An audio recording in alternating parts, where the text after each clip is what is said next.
Qatar has in fact summoned the Iranian ambassador after Iran has launched attacks on its soil targeting the US military bases.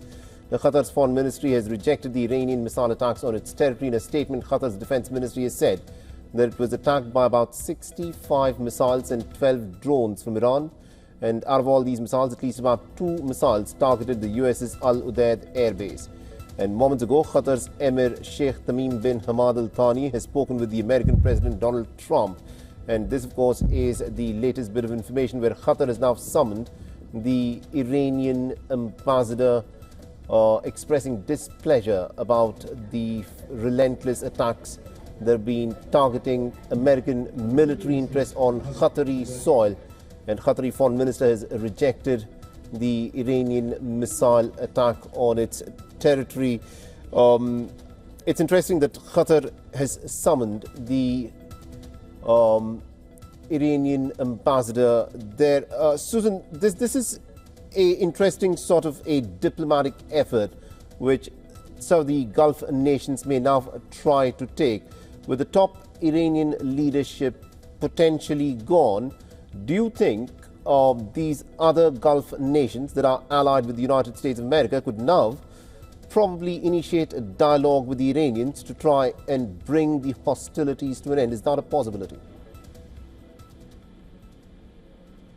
It's hard to imagine who they would be talking to right now, and considering the fact that Iran, which is very puzzling, Iran understandably wanted to retaliate against U.S. bases in these Gulf countries, and Qatar has one of the biggest Udeid air base there. But we saw that its drones started hitting civilian infrastructures in some of these Gulf countries. And so that, I think, sort of Iran walked itself through a trap, because Qatar, for example, was one country that somewhat had an alliance with the Islamic Republic, but now it's concerned because Iranians are now starting to attack their homeland, their citizens and civilians.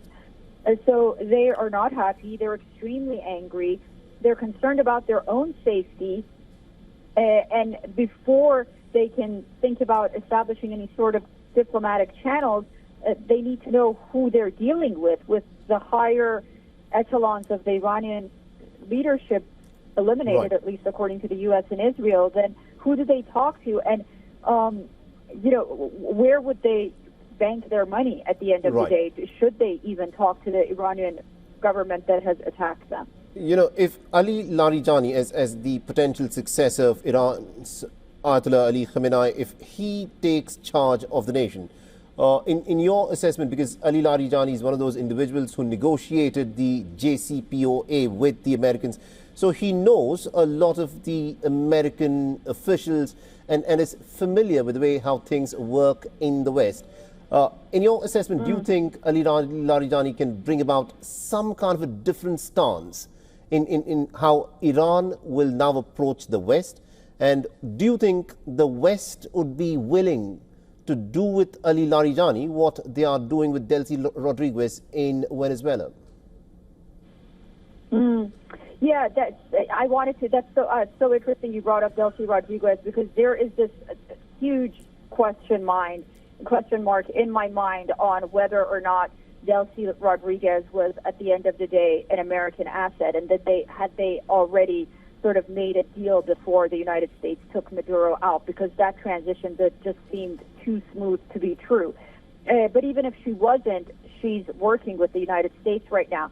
I think the difference between Venezuela and Iran is, I'm not sure if the Iranian population, we're seeing videos of them cheering the death of Ali Khamenei, they would agree, and Ali Larijani would have that kind of authority inside Iran to be able to lead a population right now that's watching the Islamic Republic get weakened to this sort of extent. I don't know if he has the legitimacy right now among the Iranian public, and is he a trusted figure that the Iranians themselves, ordinary Iranians, would accept? Because at the end of the day, yeah, he did talk with the Americans.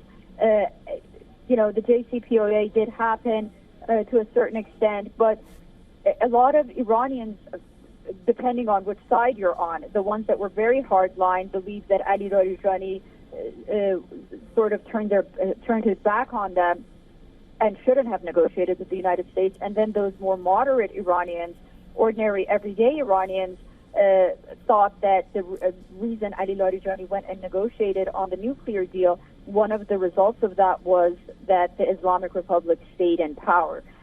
So he's not exactly he is seen as a moderate, a conservative pragmatic, but he doesn't seem to be a viable option that's liked by the Iranian people himself. And like I said, his family, his brother, also he is an Ayatollah, has had a lot of senior positions in the Islamic Republic's judicial system and framework in one of those layers. So will the Iranian people coalesce around a person like this that was so close to the Iranian supreme leader? I think that's the bigger question, whether or not Iranians will reject it. And then, on the other hand, Larijani himself, after he saw his leader get killed by Israelis and Americans, is he even willing to sit down with the Americans right now? I think that's also a very crucial question. Susan, do continue to stay on with us. Meanwhile, there are reports that are coming in that there are more loud explosions that have been heard over the skies of Doha. And according to reports, there have been visible interceptions that have been seen over the Qatari capital.